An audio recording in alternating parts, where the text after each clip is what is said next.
We have become used to thinking that we have a right to all that we have, no matter what damage we do to the earth or to other people. We have become detached and disconnected from reality. We have become detached from the earth. We have become detached from the feelings and lives of people elsewhere if it interferes with our right to maintain our lifestyle and standard of living. I would submit to you that we're on a course leading to inevitable annihilation. Martin Luther King said the issue is not between violence and nonviolence, it's between nonviolence and non-existence.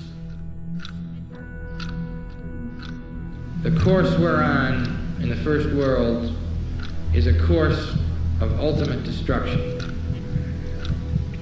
Do we want to be part of this course of ultimate destruction, or do we want to be part of hope and affirmation and justice for all people of the earth and for the earth itself, without which we cannot live?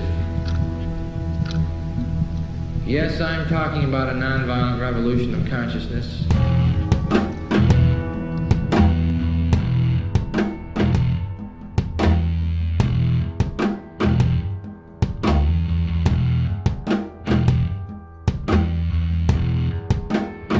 Everyone comes to a point in life in which we reflect upon those things that matter. There are some who choose to ignore the depth of this question, and there are others who follow this question into oblivion. Is it possible to walk the middle path, to ask these questions and yet embrace the possibility of never arriving at an answer? Is it possible to live our lives not in the absence of a corrupt world, but despite it? If you were asked to ponder the one thing that matters most in your life, what would it be? Security? Money? Success? Sex? Power? Have you ever considered why? Why we crave? Do we not have enough? What happens when we have all the money, all the security, all the success, sex, power, but haven't found peace? What happens if we gain the world without an ounce of love or appreciation? We end up only wanting more. The world can't give enough of itself, as if humanity is becoming a black hole devouring everything in its path. When we receive these things, our first instinct is to protect them from others. We distrust our neighbors because of them. We wage war to gain more of them. However, love is distinct from these. When love is present, our first instinct is to give back, to help those who long to truly be free, those who desire to give back, who desire to know love. But what happens if no one truly wants love anymore? What if no one desired freedom? What if the greatest epidemic known to man has already infected the entire species? A whole race of humanity conned into believing that slavery is freedom, that fear is love, that suffering is happiness. Would you be able to recognize it if it were happening right now? Ask yourself, is it? Is this the world we live in?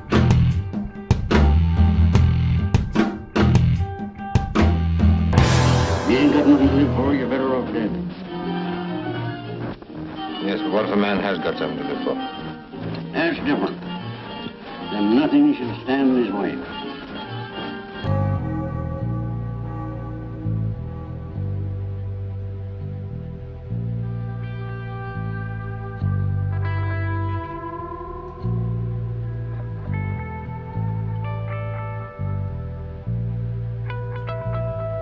Anybody want to take a stab at answering that question?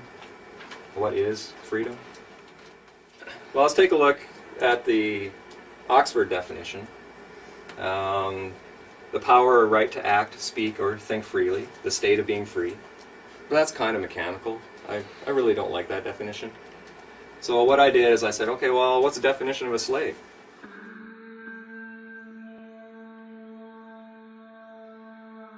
A person who is a legal property of another and is forced to obey them, or a person who is excessively dependent upon or controlled by something. Okay? So So if you're dependent on something, are you free? No. No. If you're controlled by something, are you free? No. No. So if we want to be free, then maybe we need to get rid of our dependencies and the controls in our life.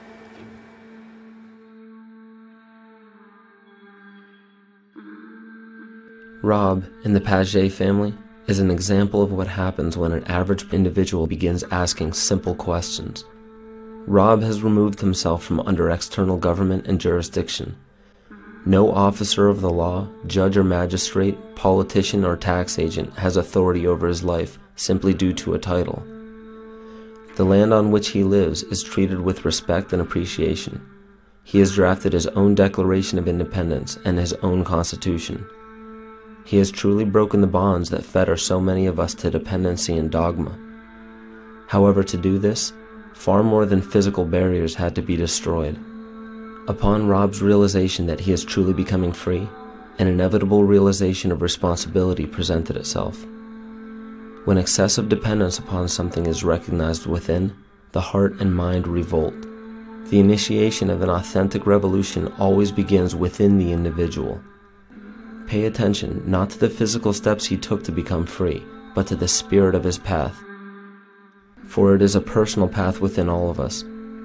If we mimic the path of another, it is not a true path for us, but a trap. This is merely a story of an individual I love and respect, the story of how a true revolution is born.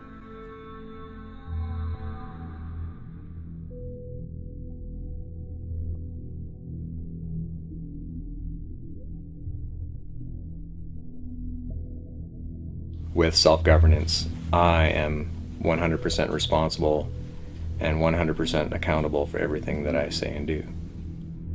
And that's what kind of led to us building the airship and to building a power system and living off-grid. But when we talk about off-grid, it's not just the power grid that we're talking about. You know, there's also the corporate grid. And so myself personally, I've gotten rid of the mortgage, credit cards, loans, bank accounts. I don't have any of those kind of things anymore. So I'm off of the financial grid and I'm off the corporate grid as much as possible as well. If I started like growing our own food, generating our own power, then we're not susceptible to disruptions in the grid should there be a failure. And because of its complexity, the probability of that happening is increasing over time. The complexity of a system is a direct reflection of the amount of burden that the people are placing upon the system. Every government would have to grow if you keep placing more burden upon it. All of that burden is actually the responsibility that we no longer, as the citizens, want to take care of on our own anymore. We want our government to take care of it for us. So all of that burden feeds the system, and that's how the system grows. If a system is becoming faulty, if a system is becoming corrupt, that's because the foundation or the soil that that system has grown out of has become faulty and has become corrupt. So that's the first place that we need to start looking, is the foundation, the soil that this system grew out of. We need to start looking at the people.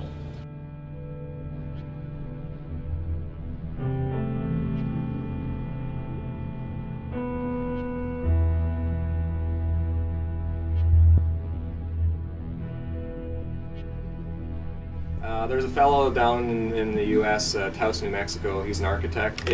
What he's doing is he's building earth-rammed houses, which are passively solar heated, out of automobile tires. And you stack the tires like bricks, pack them full of dirt, and they're backfilled, and they're completely off-grid.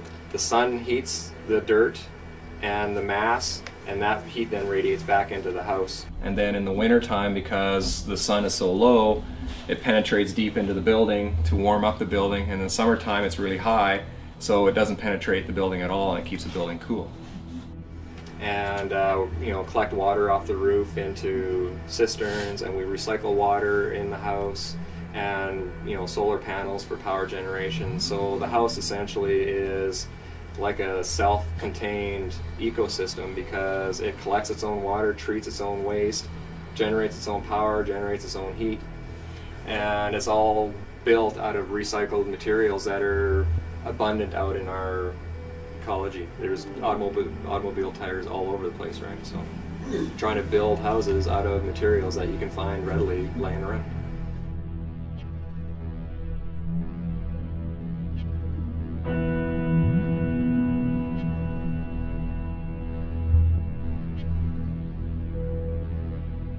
My wife is studying to be a homeopath at the time, and she started recognizing that there are a few things that are going on in the medical industry that isn't necessarily good for us.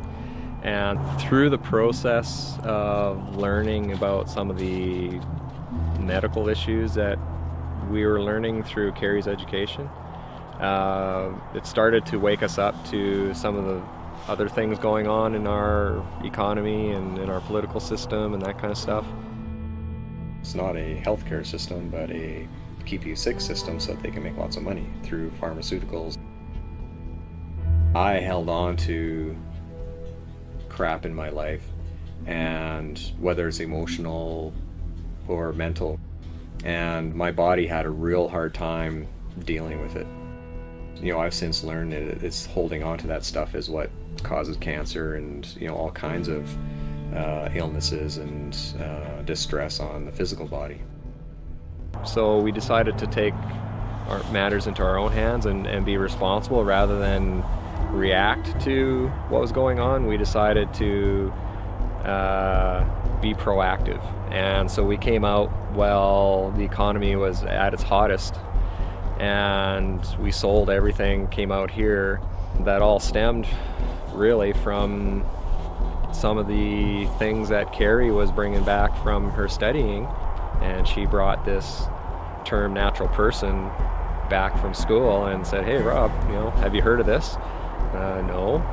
So I started looking into it and realizing that there's this huge deception going on in the political arena, well, and the medical arena and the economy and all that kind of stuff too. But my initial reaction was I was extremely angry and upset. How dare they do this? You know, they're supposed to be there to protect us and guide us and help us, not manipulate us.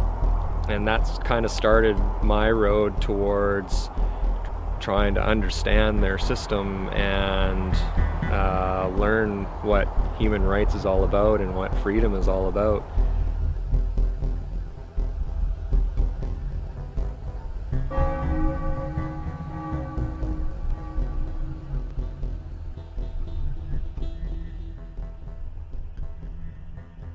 What is the law?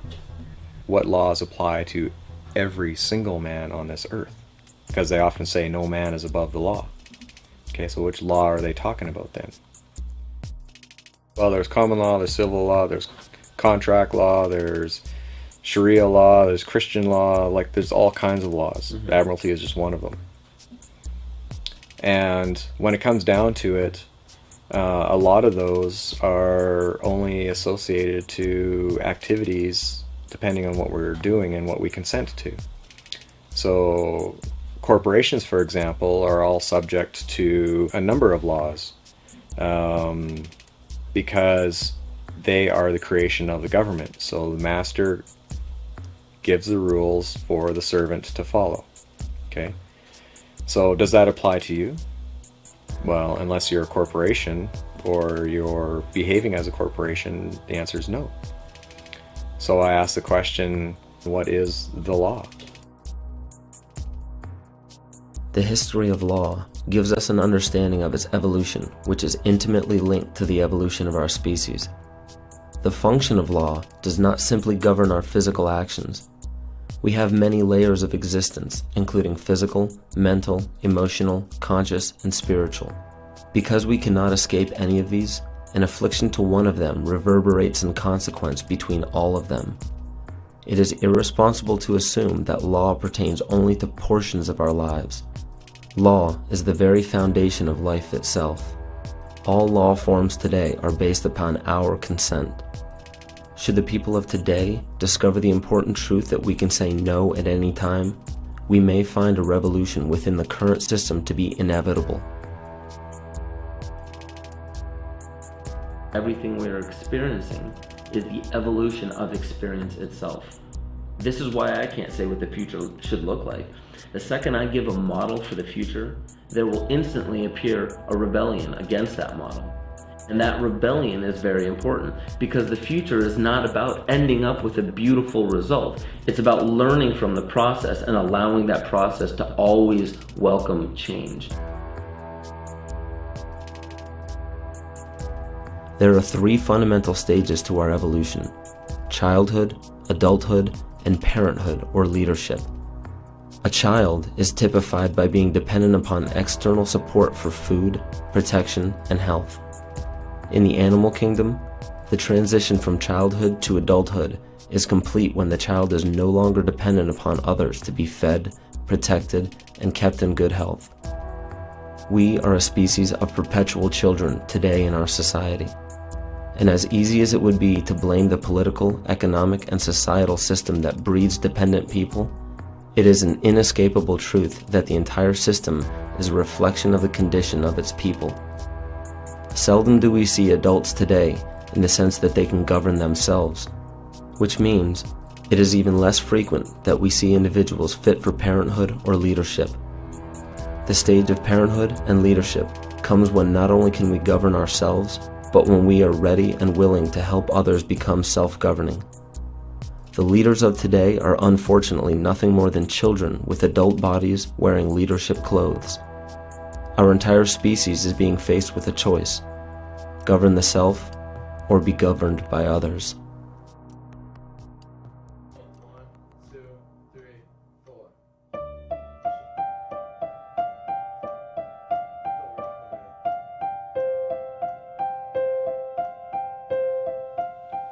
Problem with courts these days that I see is that people don't see them for what they really are. I was raised to respect authority, follow authority, and do as they say. And I think most people are brought up that way. What I've learned though is that authority is based 100% on our consent to being governed. And I found a Supreme Court ruling that says that the consent of the governed is a foundational principle of democracy. Now, what's consent? Does that imply that you have a choice whether you're going to agree to that or not? And I would suggest that the answer is yes. So we all have free will choice to consent to being governed. When we do that, then we've given them permission to use their authority over us.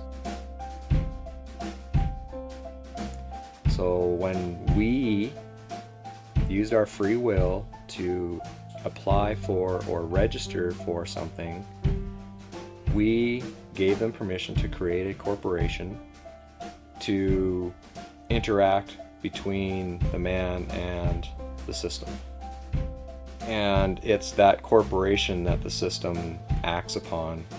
But because we don't know who we are, we assume or we think that that is us.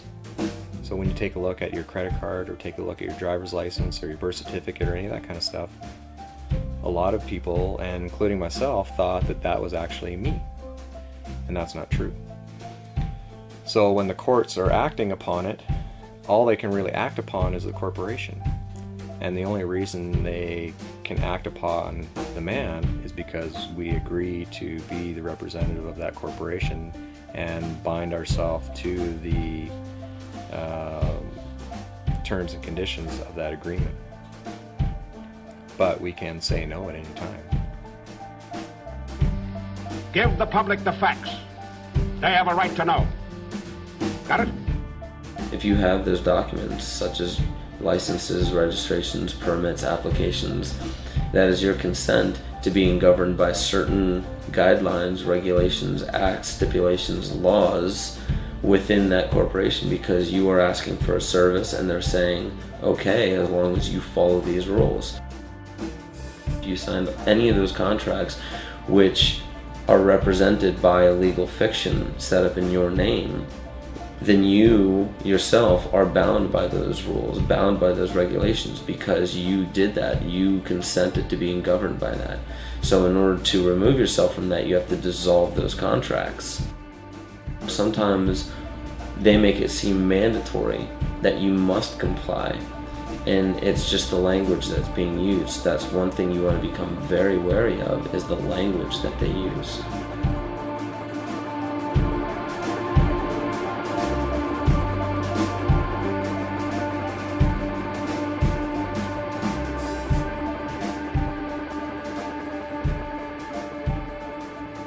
If I was to ask you, how do you define person, what would the normal definition of in our community be for that word? Human being. And if we take a look at the dictionary, it says a human being regarded as an individual. That's what we would normally view the word person to be. In law, okay, now we're using their words. Whenever you're dealing with corporations and the government and all that kind of stuff, person means an individual or incorporated group having certain legal rights and responsibilities. Not a human being regarded as an individual, but as an individual or corporation. So they actually said, compare artificial person and natural person. So I did. So I looked it up and I compared them. Artificial person, a legal entity, not a human being. Natural person, a natural person is a human being that has the capacity for rights and duties. Just because you have the capacity doesn't mean that you're going to use your free will to exercise them. You have the capacity for rights and duties, but it's up to you to exercise them. I actually found the legal dictionary that they use in the US. So every time they argue about the definition of a word, yeah, it's a volume that's as long as my arms of books. So by curiosity, I looked up the word person. And on each page there was probably, I would estimate, about 15 different definitions with each court case. And the word person ran for around 200, 250 pages. So there was literally thousands of different definitions for the word person. How can anybody possibly learn all that in order to protect yourself?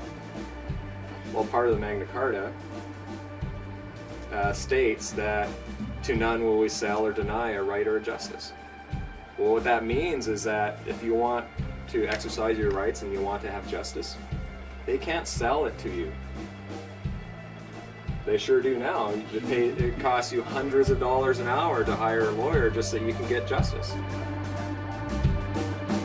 Sometimes there are things that are more important than bread and butter. Just what, for instance? The right to think for yourself. This is a free country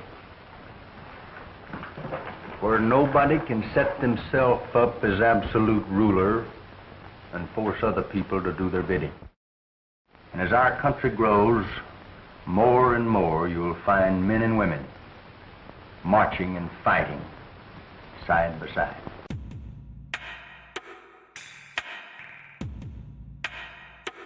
So at the Revolution, the sovereignty devolved on the people, and they are truly the sovereigns of the country. But they are sovereigns without subjects, with none to govern but themselves. The citizens of America are equal as fellow citizens. And this was a U.S. case in, what's the year, 1793.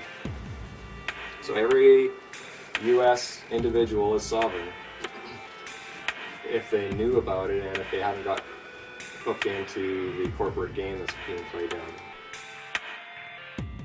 So, a sovereign, a person, body, or state vested with independent and supreme authority. So, if you're sovereign, does that mean that somebody else has authority over you? No. You have the supreme authority. What about an officer of the law? They have no authority over you. They're your servant, okay? But what they do is they try to get you into a contract so that you contract away your rights so that they then have authority over you. Asking for a driver's license, insurance, and registration. If you give it to them, that's a contract. You then gave them authority. Then they can do whatever they want to.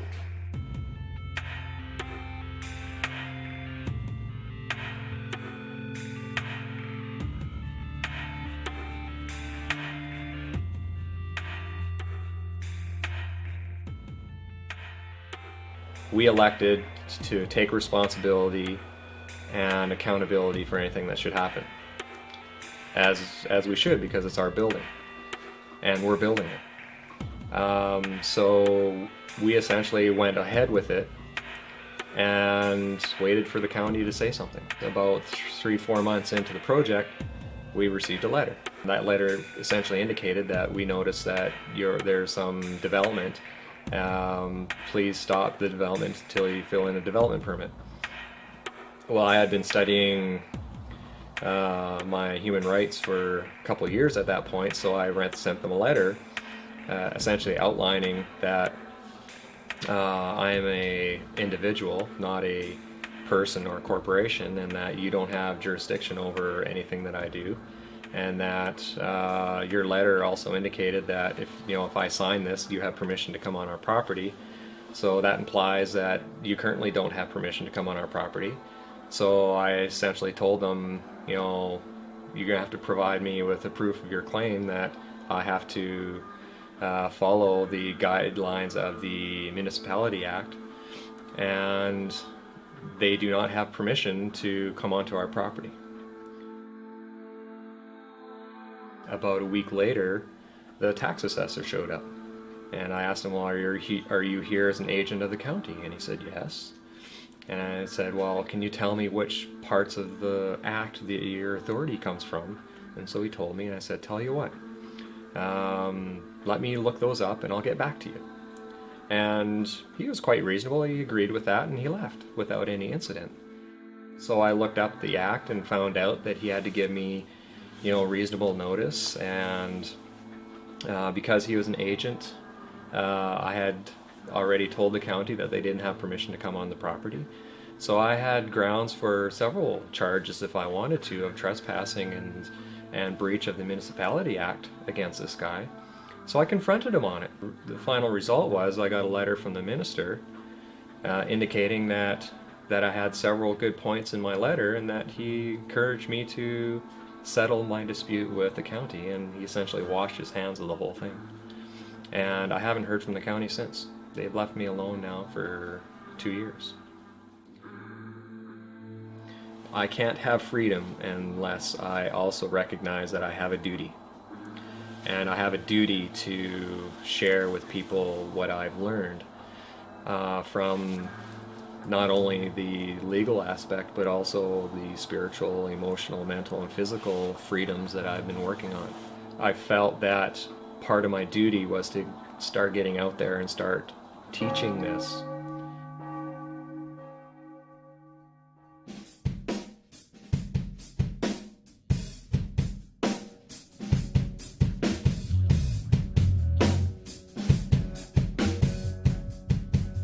Petro. Yes, sir. Stand by for operation of the time machine. Yes, sir. Where to this time, Captain? Back to the year 1215 in King John of England. Yes, sir. Everybody's familiar with Robin Hood. King John, the tyrant, was actually real. The problem with King John is that he did not know how to fight a war, and he had no land to his name. So he ran to the Pope in 1213 and asked Pope Innocent III for some help. And what he did is he actually turned over the whole Kingdom of England to the Pope in return for support from the Pope so that he could fight his wars. So that little document essentially turned King John into the Pope's vassal, which means that he promised to be loyal to the Pope, and the Pope then owned everything in England. A couple years later, his barons cornered him and stuck a knife to him and said, you know what, we're not happy with the way you're treating us. We want you to sign this Magna Carta. But if I sign this, I shall be no king.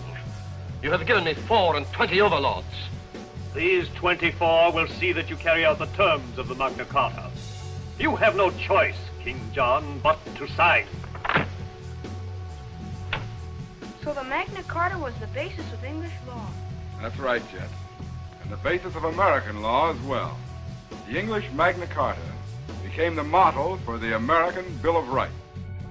This is the founding document for our human rights within our country, within Great Britain, within the United States, Australia, New Zealand, South Africa, any crown colony. Their legal systems are based on this document. But he was doing it at knife point. He's under duress. Is that a legal contract? No. So I have a question. If it was under duress and this is not a legal contract, then how can they possibly continue using this document as the basis for our legal system?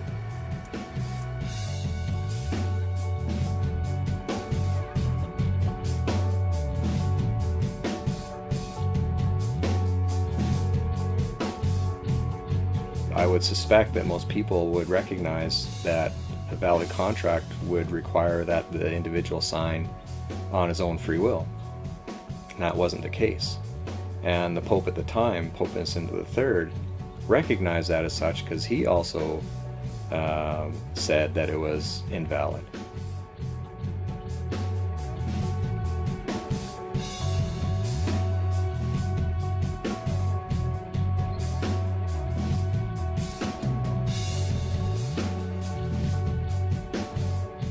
Kings of Europe decided, you know what, there's this huge piece of land just across the Atlantic Ocean, let's go get it. And so how they did it though is they chartered corporations. You know, the king set up a corporation and it was funded by the king and bankers and that kind of stuff, and they came over and they stuck the flag into the ground and say, you know, we claim this for the King of England, and set up shop and started dealing with the First Nations people that are here.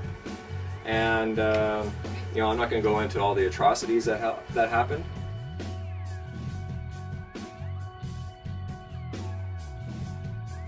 Literally millions of First Nations people died, either as a result of disease, wars, starvation, and so that genocide took place just so that they can colonize this land. You know, it's a sad chapter in our history.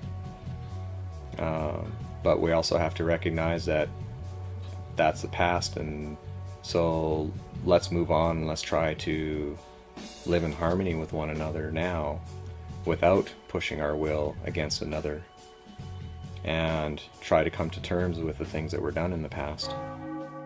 It was essentially the corporation that came and conquered this country, or this land, I should say, not the country. They came and conquered this land. It was all corporations that came. Now that those corporations are here, people started coming over and started immigrating to what they thought was Canada or the United States. And then in 1867 they passed this thing called the British North America Act. Now, did the people here vote on this? No. This is a piece of legislation from Great Britain. That's all this is. The BNA Act is just legislation from the Parliament in Great Britain. But it was passed off on us as a constitutional document.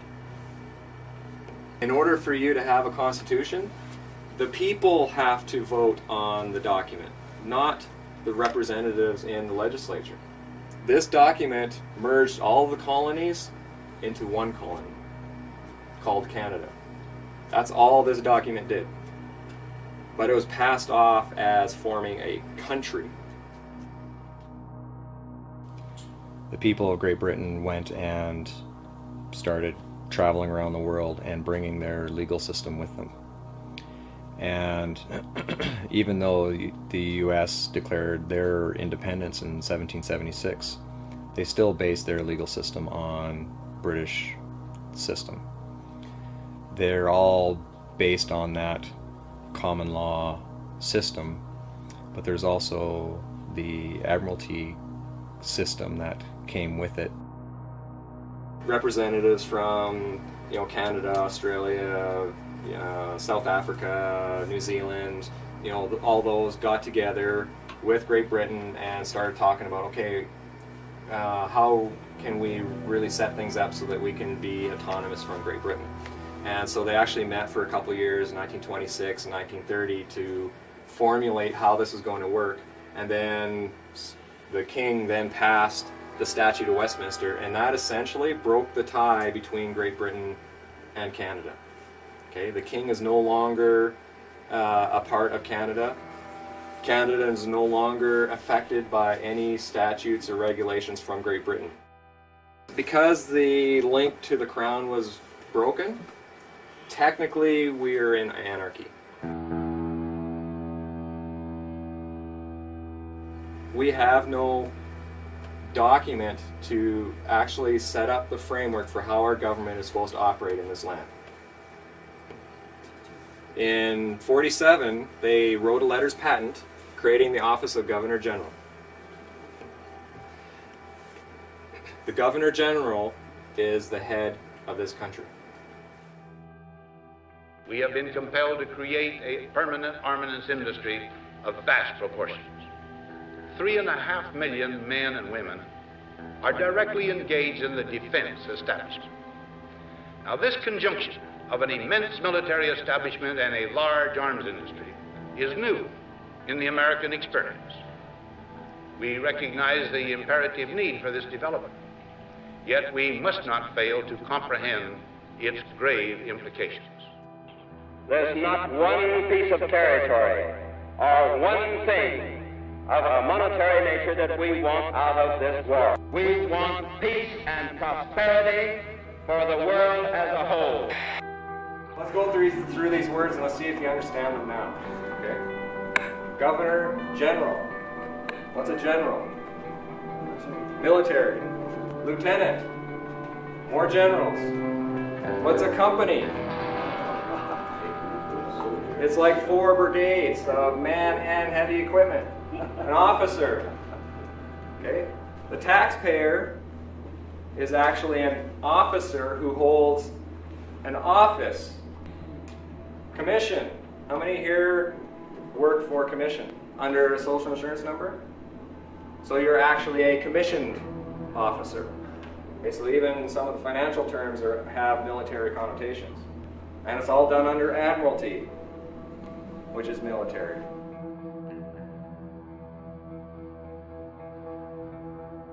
When you turn 18 and you start working under a social insurance number or accept a birth certificate, you're actually accepting being posted at a military post, evidenced by a name, address, and a date of birth. Because what was birthed? A vessel, right? It's a military vessel. So when you agree to be the legal representative of that military vessel, you agree to be manning that military post.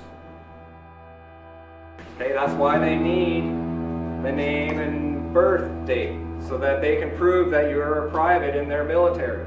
All of these documents, whether you're registering property or applying for driver's licenses, a birth certificate, all that kind of stuff, it's all in the public, which means it's all on the military side, and you're holding military offices when you have these documents on your possession. As long as you're manning a military post, technically you're at war. So, Clause 1 says, "We do hereby constitute." Who's we? I don't remember seeing any documentation that said the people of this land gave them permission to constitute that office. And the king doesn't have any authority here because the Statute of Westminster in 1931 cut off all of that. So I have a question. Who's we? I suspect that it was Prime Minister Mackenzie King and all of his cronies. So how did all this happen? This guy here, our Prime Minister, Mackenzie King, I did some reading on him, and I found out he's actually really good friends with John D. Rockefeller Jr. And he actually spent a lot of time in New York. He actually consulted with him. Mackenzie King's a lawyer, and he was actually Rockefeller's lawyer, and actually helped him out with a lot of labor disputes that are happening in the States. So who signed it? Prime Minister of Canada. So our Prime Minister signed letters patent to create the office of Governor General. They needed to set up another office, so the Prime Minister did it. And I'm really curious to find out who was supporting him to do that. Because it wasn't the people, and it wasn't the king. Even though he said by His Majesty's command. I question that too. Governor General's Act. You go to Canadian government website and you can actually look up the acts. Okay, you look up the Governor General's Act.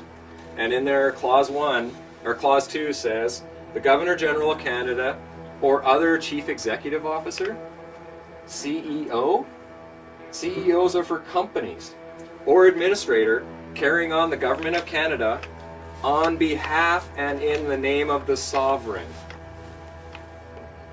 by whatever title designated is a corporation sole. Okay, a corporation sole is a corporation, except that there's only one individual that holds that title or owns that corporation. Corporation soles actually are used all over the place. The Pope, the office of the Pope is a corporation sole. The office of the King is a corporation sole. The Governor General, Lieutenant Governors, the Catholic Church, all of their bishops and archbishops and cardinals, they all hold corporation soles.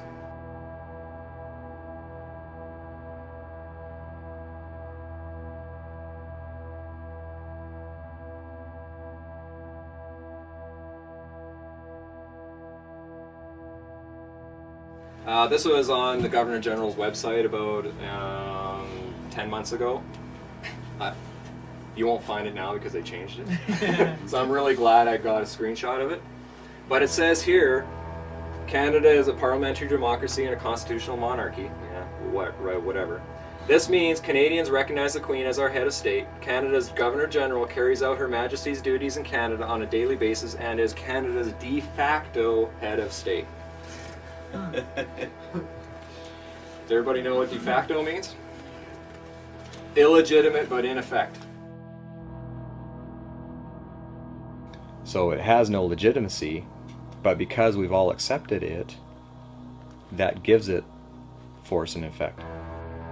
Now, as soon as you get away from all the people and you remove yourself or segregate yourself through a private agreement or what have you, that becomes private.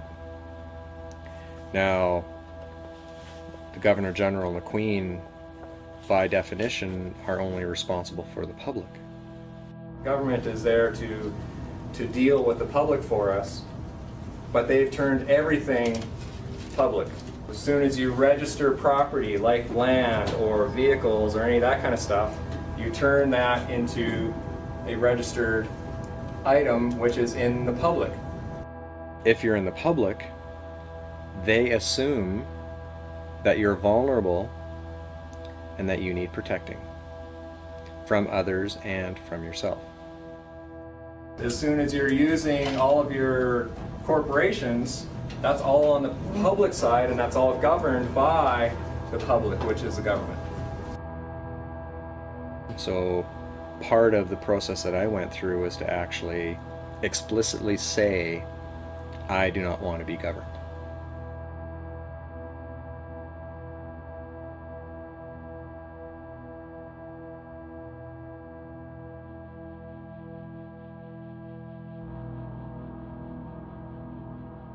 This is the fundamental rule of all forms of law. Without your consent, you cannot be governed. There is not a single law in existence created by man that is mandatory. There are many that give the illusion of being mandatory, but therein lies the most important aspect to all of this. It is your responsibility to investigate and understand what governs you. Not just physically, but mentally, emotionally, consciously, and spiritually. There are tyrannical governments that force their law upon the people unjustly. Some do not have much of a choice to move away from these areas.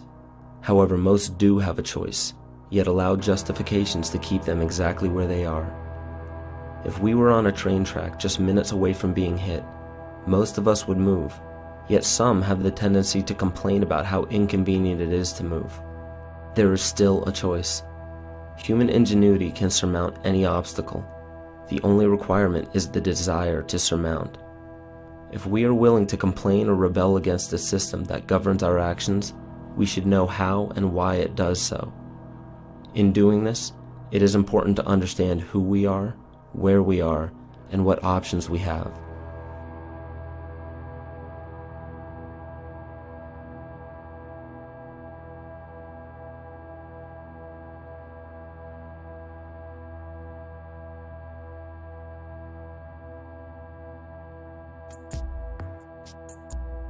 Well, what's Canada defined as?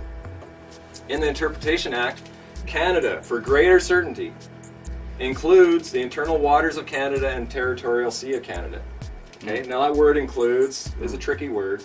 There's a legal maxim that says the inclusion of one is the exclusion of all others. Okay, so whenever you see the word includes, it means it's this and nothing else. Hold on here. You're trying to tell me that Canada is just water? Yes, it is. This red, that's Canada. We, sitting in this basement, we are not in Canada. Well, the term Turtle Island, my understanding, is an actual word that the First Nations people called North America. When the Europeans came over, they then started putting their own terms and words to the land. However, it was all done through corporations. Well, that's why they need the Admiralty courts, because Canada is only water. You can't have law of the land if you have no land. You need Admiralty courts to operate in Canada because it's all water. You need your ships. Okay. Everybody know where they fly the flag on the Parliament buildings in Ottawa? On the top of the Peace Tower, because they don't have any land to plant their flag. You need land to plant a flag. Take a look at the U.S. Securities and Exchange Commission. You type in the word Canada, it's listed there. Canada actually has to file with the U.S. Securities and Exchange Commission every year.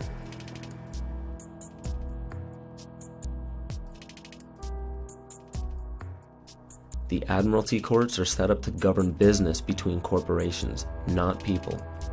The jurisdiction of Admiralty courts does not deal with human affairs. Only when humans, knowingly or unknowingly, represent a corporation by using licenses, registrations, certificates, and applications do they fall under Admiralty jurisdiction. It is a well-disguised fact that nearly everything we believe to be our country, our courts, our police departments, and even the documents that represent us as individuals are in fact corporations in the business for profit. Should you choose to remain a part of any of these corporations, it's important to understand that not only are you under their jurisdiction, but you do gain the benefits that they offer. The benefits in the agreement of becoming a citizen of any country is their protection. To be a citizen of any nation means that you have your citizenship. This ship is a vessel that contains your consent to be protected and governed by that nation.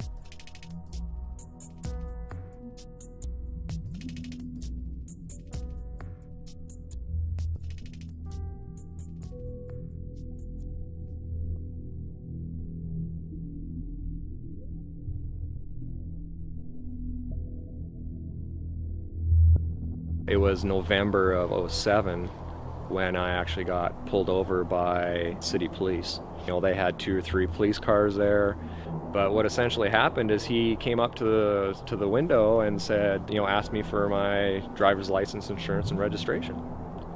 And I actually told him, well, I don't have a driver's license. And he goes, yeah, that's why I stopped you.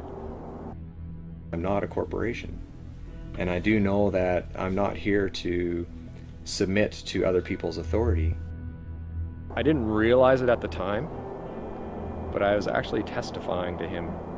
I didn't need to tell him that I didn't have any of those documents.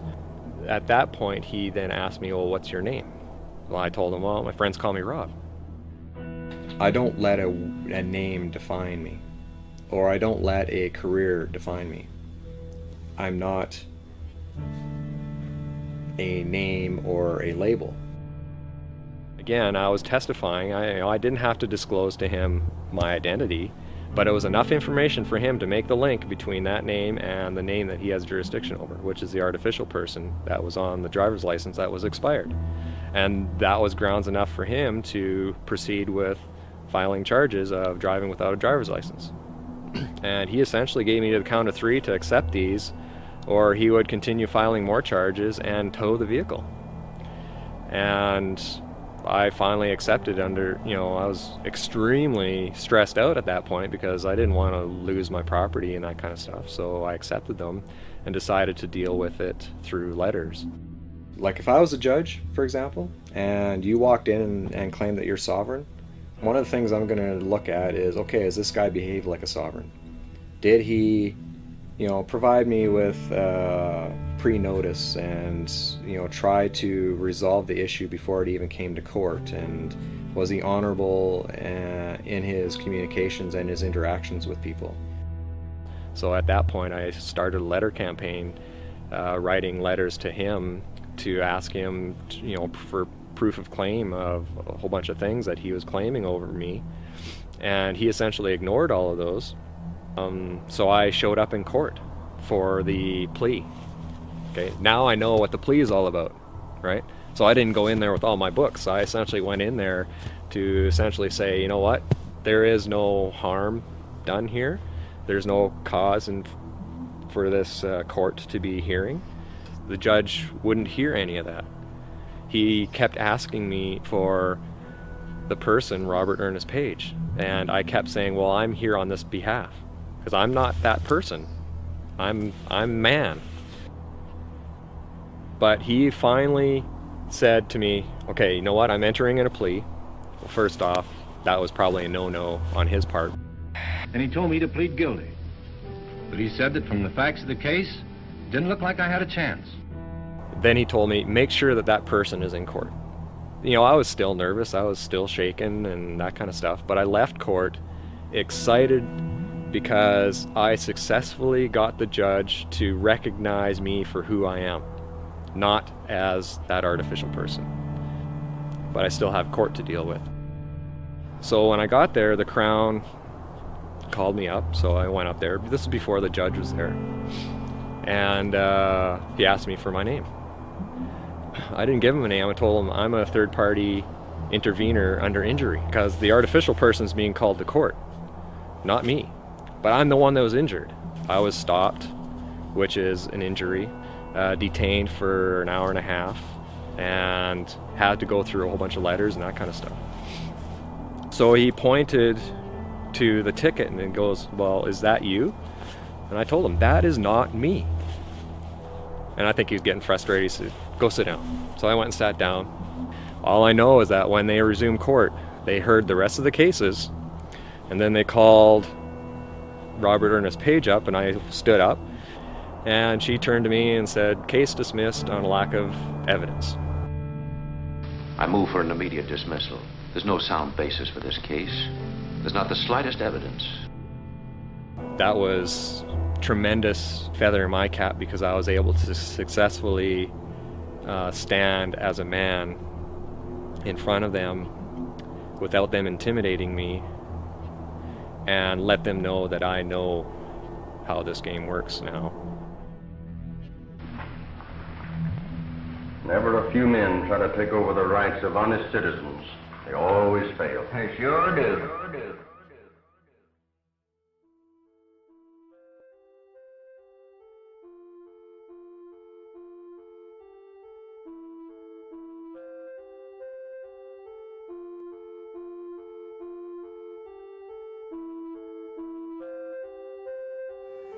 The created cannot be greater than the creator. Whether you believe in God or Allah or Mother Earth or whatever, that's your creator. I believe in God. God's my creator. And even right in the Bible, Genesis 1:27 says God created man in his own image. Well, since man was created in the image of the divine king, delegated sovereignty or kingship was bestowed on him. Okay? So I believe that the creator created each and every one of us as kings and queens. Okay? That means there's absolutely nobody between me and my Creator. Okay? If I have somebody in between, then I have more than one master.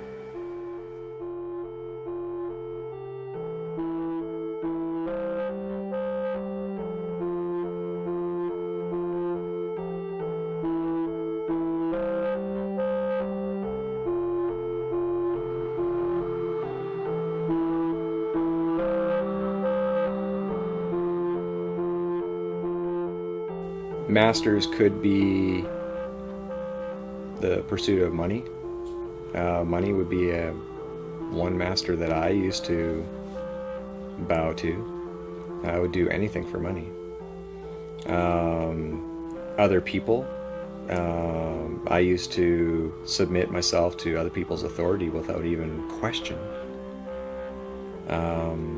Whether that be, a teacher or politician or police or whatever. Does that mean I don't respect them? No. I honor them for who they are and what they're doing and the path and the journey that they're on. But does that mean I have to bow to them as a master? No. Anything one fears could be construed as a master. But that also means that our creations are our servants. Okay? We created government. We created the corporations. We created all the bylaws and legislation. Okay? They're there to serve us.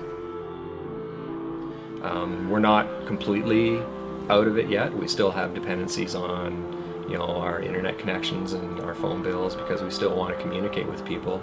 But for the most part, I've been able to unwind myself from the vast majority of all of those requirements that most people have.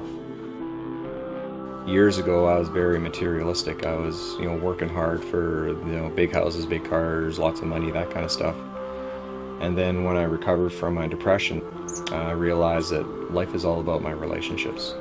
Relationships with individuals like yourself, my friends and family, but also with relationships with my food or my environment.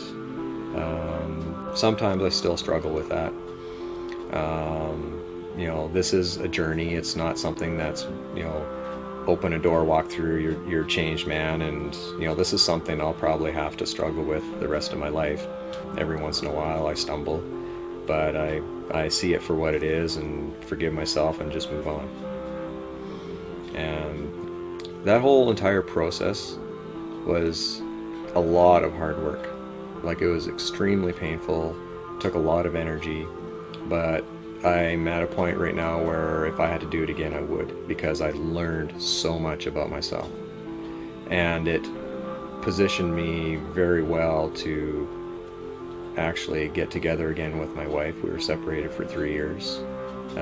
We reconciled the marriage, and we've been going strong now for almost 10 years.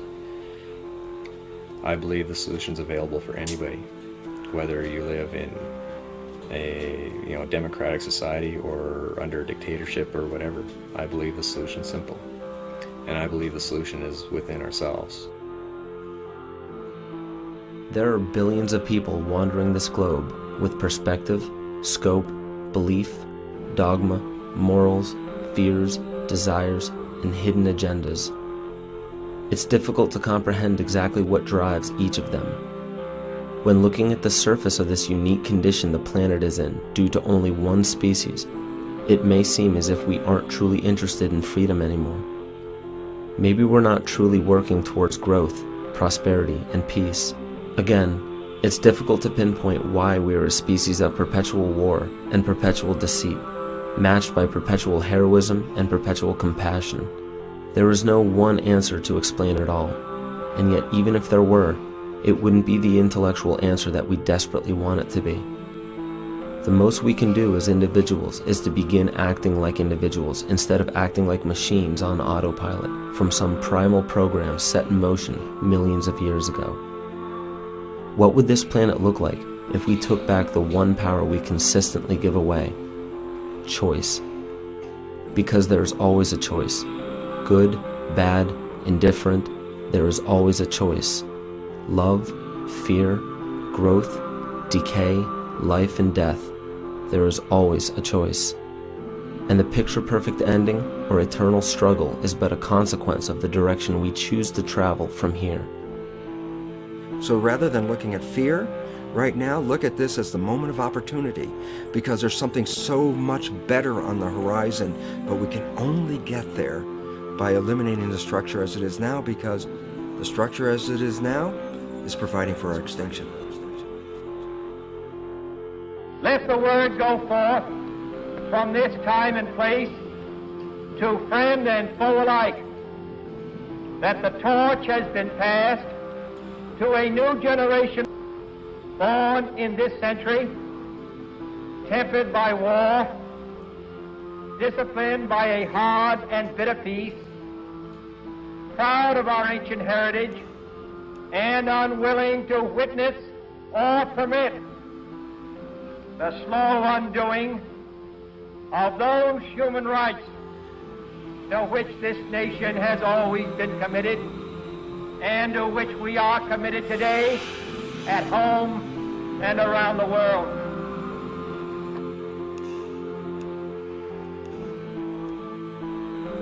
I had to be willing to accept what other people had to say, do critical thinking to evaluate whether it was true or not. I had to learn. I had to learn how to change. I had to face my fear and confront my fear. I had to be honest with myself, which was difficult. I had to learn how to let go. And I had to learn to stand up for what I believe. And I had to learn that it all took hard work to get through all of that.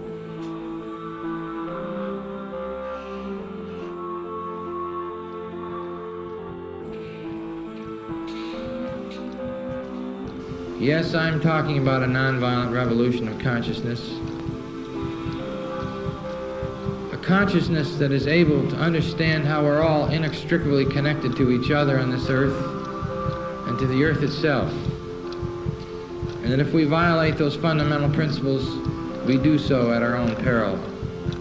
Yes, we can continue to live in this delusion and the denials of reality because it's painful, it's frightening, sometimes it's terrifying. It's terrifying to face the truth.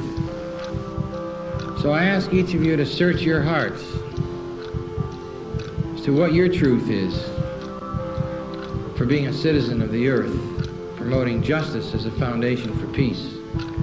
It's not going to happen magically, and I think it's not going to happen by relying on these political structures and institutions.